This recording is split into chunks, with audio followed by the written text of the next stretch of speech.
J'entends bien ce discours de aujourd'hui on pourrait plus faire ça. Je sais pas si on pourrait plus faire ça. En fait, la vérité c'est que il faut avoir envie de le faire et d'avoir le courage de le faire. Et ensuite, surtout, de trouver l'argent. Vous savez, on a dit la même chose au moment de la vidéo. Ça y est, ça va tuer le cinéma, la radio allait tuer ceci. Chaque fois qu'il y a un nouveau truc qui arrive, ça va tuer quelque chose. Vous savez, moi je viens ici, je suis ravi, j'en profite et alléluia, on boit du champagne, la vie est belle. C'est pas une compétition ce qu'on fait.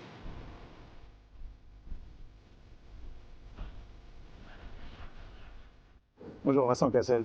Bonjour Michel, ça va? Ça va, ouais. Bien. Vous savez combien de fois vous êtes venu à Cannes? Non. Alors je dirais 12. Ah bon? Ouais. Et en fait, si vous êtes là aujourd'hui, c'est aussi parce que vous êtes venu une première fois en 95, un peu. Ah non, mais moi je suis arrivé avant 95 à Cannes. Moi je suis venu à Cannes la première fois, j'ai déjà raconté, c'est un peu, mais je le dis quand même. Le palais n'existait pas. C'était encore la salle là, qui était dans l'hôtel, qui a été détruit.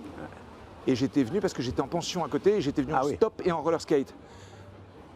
Et c'était en 87, 6, 4, je sais plus, un truc comme ça. Mais la première fois comme acteur, Ah, comme acteur, c'est la Haine 95. La Haine 95, qui a été un événement, qui a été un déclencheur. Complètement. Ouais. Donc vous avez assimilé longtemps à Vince dans le... Encore? Non, longtemps, pas aujourd'hui. Non mais toujours. Ah oui, toujours? Ah mais moi toute la journée on m'appelle Vince déjà. Et toute la journée on me demande si c'est à moi que tu parles. Mais bon, je prends ça comme un compliment, 30 ans plus tard. Ben là, ce que dit le Ashkar Farhadi, c'est qu'il vous engageait depuis ce temps-là. Il avait envie de vous engager depuis la Haine. Ah, il a dit ça? Il a dit ça plusieurs fois, il le répète, donc ça doit être vrai. C'est marrant, c'est marrant. Bah ouais. Merci la Haine, merci Mathieu. Donc c'est une adaptation du Décalogue de Kieslowski, donc c'est un film à la fois sur le voyeurisme, la fascination. Waouh, alors est-ce que c'est du voyeurisme? Je sais pas. Le film traite de tellement de choses et de manière si subtile et si entremêlée que je ne sais pas si c'est un film sur le voyeurisme. Non, non, je pense que c'est un film sur l'imagination. C'est un film sur la fascination, c'est un film sur l'inspiration, d'où elle vient, ce qu'on fait de la réalité à travers le filtre de l'art, quel qu'il soit, en l'occurrence là c'est de la littérature. Mais je ne dirais pas que c'est un film sur le voyeurisme, c'est bien plus complexe que ça, je crois. Tout à fait. Et vous êtes double rôle? Vous avez un double rôle? Alors oui, on peut dire ça d'une certaine manière, puisque en fait on a tous des doubles rôles un peu dans le film. D'où le titre. Et d'où la bande-annonce qui ne raconte rien, si ce n'est qu'on découvrira tout dans le film. On a un rôle dans la réalité et un rôle tel que l'écrivaine jouée par Isabelle Huppert nous voit. Donc en fait c'est un décalage avec notre réalité. Alors on va voir la bande-annonce tout de suite et on se retrouve. L'autre jour, je l'ai revue. La ressemblance de cette femme avec ma mère est peut-être un hasard. Mais le fait qu'elle travaille dans l'appartement de l'autre côté de la rue n'est pas qu'une simple coïncidence. N'est pas qu'une simple coïncidence. Comment tu fais pour écrire ces histoires? Comment tu les inventes? Pourquoi tu veux savoir?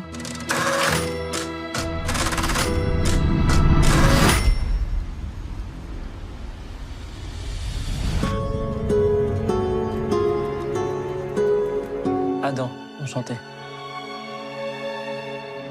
Pourquoi t'as fait ça? Je voulais la connaître.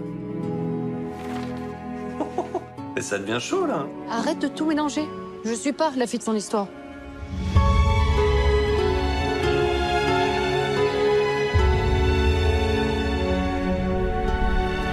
Ça n'a rien à voir avec nous, ces conneries. Bah parce que ça n'a rien à voir avec vous, pourquoi vous êtes si énervé?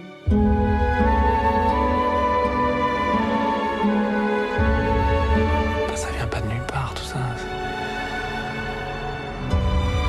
Je suis désolé, excuse-moi. Qu'est-ce qu'on m'emmerde, là, hein? Tu sais ce que j'en pense? Mais arrête! Les gens se comportent plus comme ça aujourd'hui. Ah oui, se comporte comment? T'approches pas de moi!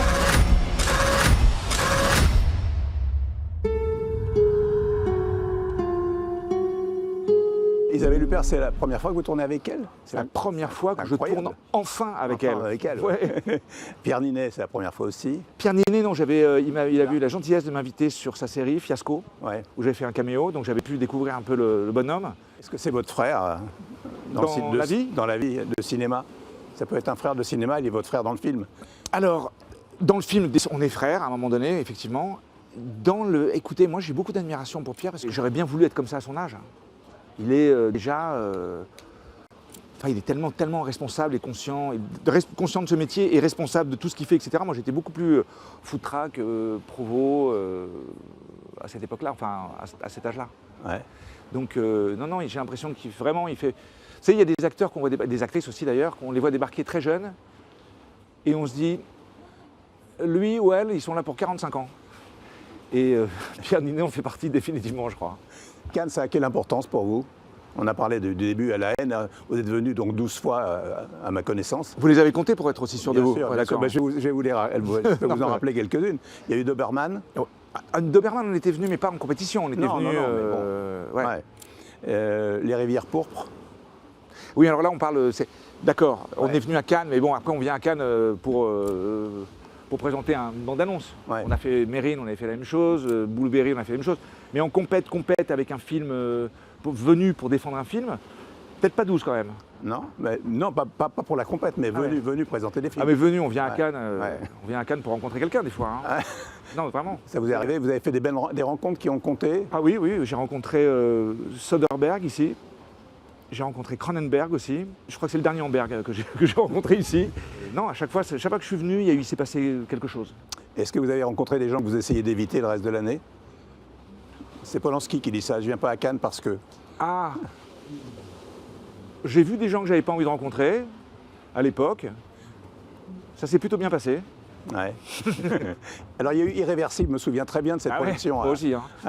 à minuit. Ce Bah. film est encore possible aujourd'hui à faire. Alors j'entends bien ce discours de aujourd'hui on pourrait plus faire ça. Je sais pas si on Non, pourrait plus faire ouais. ça. En fait, la vérité c'est que il faut avoir envie de le faire et d'avoir le courage de le faire. Et ensuite, surtout, de trouver l'argent. Parce qu'en fait, qu'est-ce que c'est qui empêche? C'est pas que les gens n'ont plus envie de faire tel ou tel film, c'est qu'on ne les finance plus. Vous êtes inquiet de ça? Non. Non. Non, moi je trouve... concrètement, on n'a jamais autant tourné Ouais. aujourd'hui. La multiplication des plateformes, il y a des films, des séries, des trucs qui se tournent de tous les côtés, des metteurs en scène qu'on avait oubliés, qui retrouvent une deuxième vie parce qu'ils deviennent stars sur Netflix. Donc je pense que c'est pas le volume de travail, il est toujours là, sinon plus. Mais la donne a changé avec les plateformes. Alors oui, évidemment, c'est-à-dire que les plateformes, elles ont besoin, comme n'importe quel média, d'avoir une identité. Et je pense que dans quelques années, on se rendra compte à quel point Netflix a une identité visuelle. Peut-être qu'Amazon n'a pas encore trouvé, par exemple, vous voyez. Et donc, ils ont besoin d'avoir un contenu qui leur ressemble et qui, donc, du coup, est un peu formaté. Et l'IA? Alors, attendez, mais à côté de ça, c'est eux qui ont produit The Irishman, que personne ne voulait produire. La main de Dieu, enfin il y a des films quand même, ils ont toujours des films de vitrine qui sont hyper pointus, je pense à Athéna aussi. L'IA là-dedans, moi je préfère la voir comme un outil que comme un ennemi. Vous savez, on a dit la même chose au moment de la vidéo, ça y est, ça va tuer le cinéma, la radio allait tuer ceci. Chaque fois qu'il y a un nouveau truc qui arrive, ça va tuer quelque chose. Ce qui est sûrement le cas d'ailleurs. Mais ça donne suite à autre chose. Et puis n'oublions pas que quand on est producteur, de faire un film c'est une galère parce qu'il faut trouver l'argent, que c'est compliqué, etc. Et qu'aujourd'hui avec l'IA, on peut se permettre de faire des choses qu'on n'aurait pas pu faire il y a quelques années pour un prix moindre. Donc ça dépend de quel point de vue on se place. C'est toujours pareil. Est-ce que vous jouez de la même façon aujourd'hui? Vous appréhendez votre métier, disons, de la même façon qu'il y a 30 ans? Par rapport aux évolutions de tout ça, par rapport aux évolutions de tout ça, moi je pense que notre taf à nous, les acteurs et les actrices, c'est vraiment entre action et coupé, c'est... Vas-y Joe, on te regarde, t'es dans la merde, montre-nous comment tu t'en sors. Mais après le reste, non, je crois pas. Enfin, oui, regardez, on fait plus de promos, on est... Cannes est devenu une vitrine pour plein de marques qui... voilà, donc c'est un autre... C'est en termes de business que ça a changé, j'ai l'impression. Ouais. Mais le cœur du sujet, concrètement, il faut dire son texte, être crédible, faire pleurer, faire rire. C'est pareil, nous, on reste les saltimbanques. Quand vous dites ça, ça a l'air facile, mais c'est pas le vrai.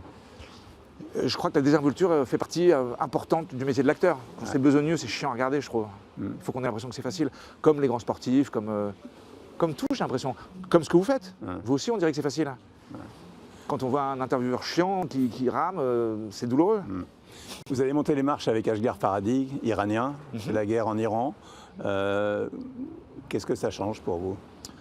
Déjà, je viens d'apprendre qu'il est là, ce qui n'était pas sûr jusqu'à il y a 1 heure. Donc Asghar sera avec nous. Écoutez, c'est tellement dehors. Tout ça, on est en train de faire du cinéma, on raconte des histoires. De l'autre côté, ça balance des bombes. Enfin bon, voilà, c'est deux réalités tellement différentes. Moi, je trouve que même de les mélanger, c'est un petit peu. Comment vous dire voilà, je suis pas là pour faire de la politique. Ouais. Je sais pas, c'est pas le lieu, je crois pas. C'est vrai que c'est toujours compliqué pour le public d'entendre des acteurs en smoking ou tout ça prendre des Mais je positions le comprends, sur moi, la en tant que misère, public, ça me sur fait la chier misère aussi. du monde. Bien sûr. Est-ce qu'on n'est pas là pour faire rêver un peu à ce Ouais. moment-là? Nous, on fait partie de l'illusion. D'ailleurs, notre métier, c'est de créer de l'illusion pour que les gens aient un échappatoire, une manière de regarder la vie d'une autre manière ou juste de rigoler. De venir prétendre défendre des causes, je trouve que ça empêche, je crois, les gens de se projeter dans ce qu'on fait. Quand on connaît les orientations politiques, sexuelles, tout de quelqu'un, tout devient interprétable. Je préfère pas savoir. Ouais. Si on a des choses à faire, dans la vie de tous les jours, on a largement l'espace de s'exprimer, de le faire, plutôt que devant une caméra au Festival de Cannes. Dans des choses moins graves que la guerre, il y a la vie privée aussi qui est difficile à préserver. Vous en savez quelque chose? Écoutez, moi ça va, finalement. Ouais. Je ne veux pas dire que je souffre de mon métier, je l'ai choisi, je le vis avec beaucoup de bonheur. Je me plains pas. Franchement, ça serait vraiment ridicule de se plaindre.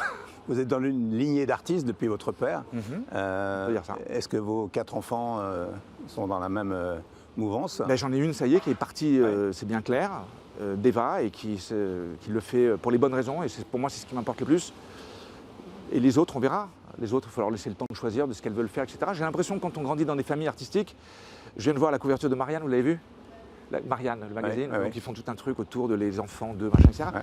Et en fait, je comprends la rage de certains, mais en même temps, il faut savoir que quand on grandit dans un milieu et qu'on apprend le métier en infusant, en fait, il se trouve qu'on se retrouve à 16, 17 ans, on a déjà les codes, je le vois avec ma fille par exemple.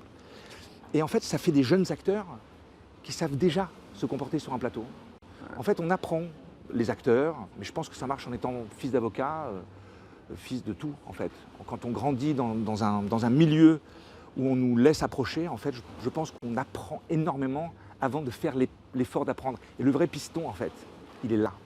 C'est qu'on intègre les codes avant de se retrouver largué dans ce métier qui n'est pas facile quand même. Alors vous allez monter les marches donc, pour ce film qui est en compétition officielle. Ça met une pression particulière? Non, enfin, je veux dire, je ne suis pas metteur en scène.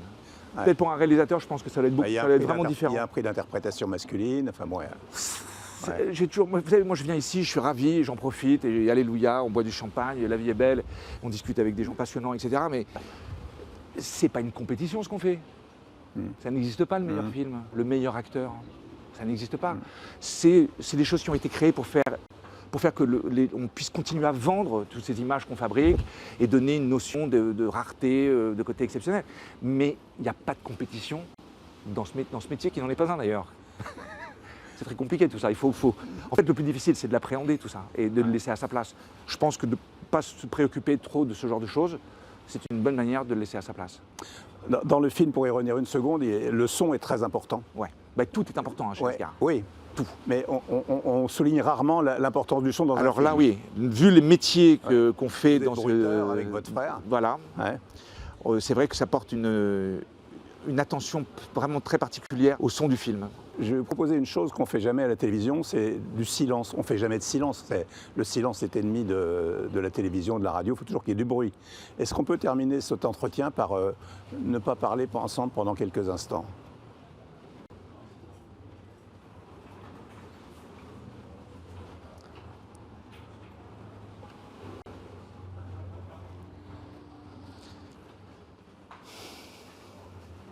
On risque de se faire un peu chier. Alors on va s'arrêter. Merci beaucoup. Mais en fait, ce qui est fou, c'est que où on se fait chier, où tout d'un coup ça devient angoissant et c'est source ça. d'émotion. Ouais. Non mais Ouais, bah les oui. silences. Ouais. Vous savez, des fois on parle dans un film et tout d'un coup on ferme sa gueule Ouais. et ce qui s'installe Voilà. charge tout le reste d'une force incroyable. D'ailleurs, vous avez vu, là j'ai fait une blague pour m'en sortir, mais en fait ça commence à devenir un peu gênant. Ben oui. Oui, je sais. Ben ouais, c'est ce que je voulais installer. Bravo. Merci beaucoup. Merci. Plaisir.